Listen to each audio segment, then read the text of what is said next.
Assalamualaikum warahmatullahi wabarakatuh. Sahabatka dimanapun Anda berada, seperti biasanya saya ingin menyampaikan beberapa hadis yang terdapat di dalam Riyadhus Shalihin dari Mu'adz bin Anas radhiyallahu anhu. Nabi sallallahu alaihi wasallam bersabda, barang siapa yang mampu menahan amarah padahal ia bisa meluapkan marahnya, niscaya pada hari kiamat Allah akan memanggilnya di depan para makhluk, lalu dipersilahkan memilih bidadari yang bermata jeli sesuai dengan seleranya. Ini luar biasa ya, memberikan motivasi sekaligus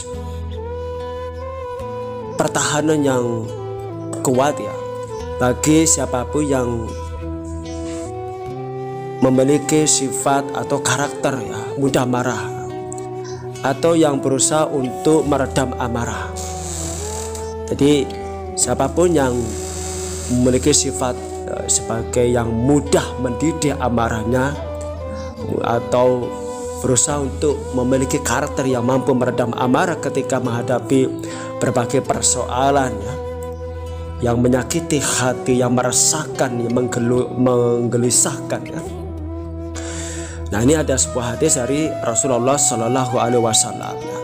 Dari siapapun yang mampu menahan amarah, dijanjikan oleh Rasulullah dalam hadis ini pada hari kiamat dipanggil di hadapan para makhluknya, jadi termasuk para malaikatnya, untuk dibanggakan, diistimewakan, untuk diperlihatkan prestasi rohanianya ketika di dunia, sehingga pantas untuk diberikan apresiasi yang sangat tinggi dan agung di akhirat ini dan ini disaksikan oleh para malaikat.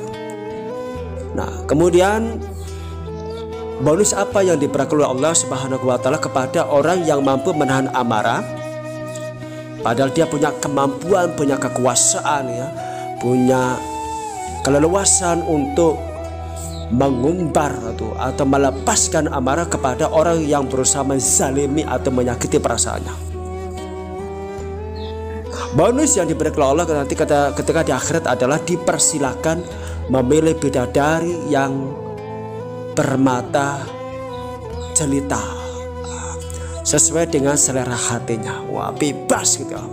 Maka ini kabar gembira bagi para jomblo-jomblo satu berita yang menyenangkan bagi wanita-wanita yang masih single.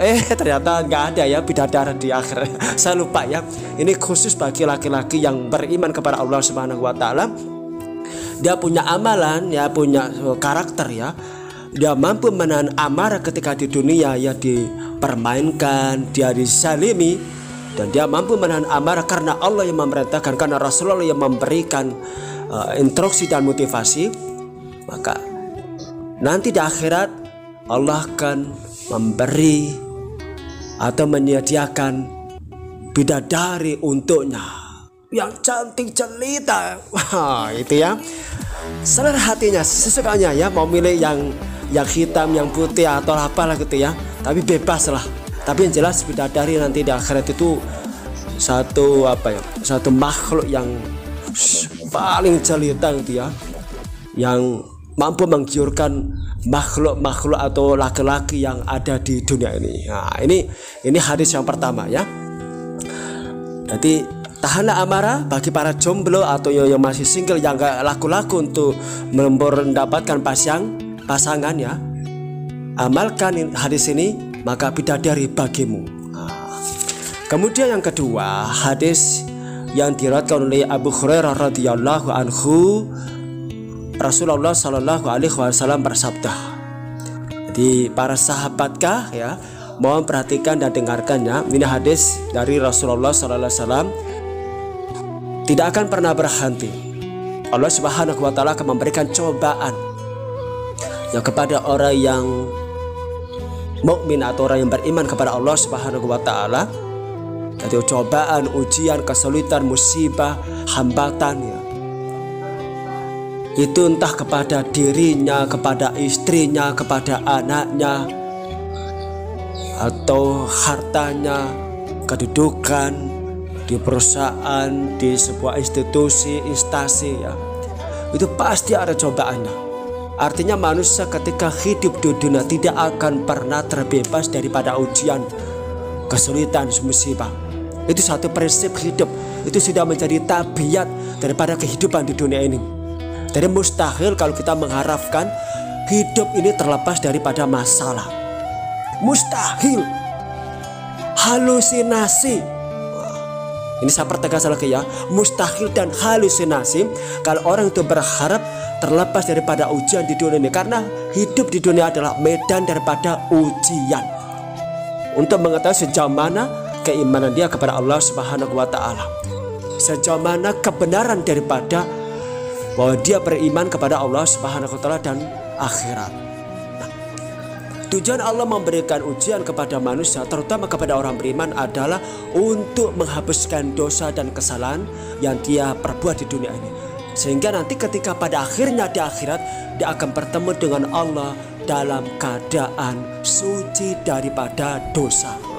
Sederhana kan? Nanti bersabar dan berpikir positif kepada Allah SWT terhadap ujian ini.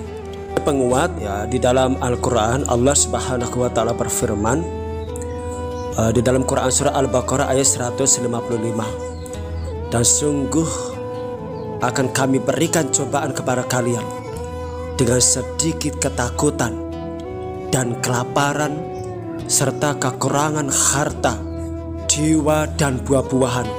Beritakanlah kabar gembira kepada orang-orang yang sabar. Semoga kita menjadi orang yang sabar.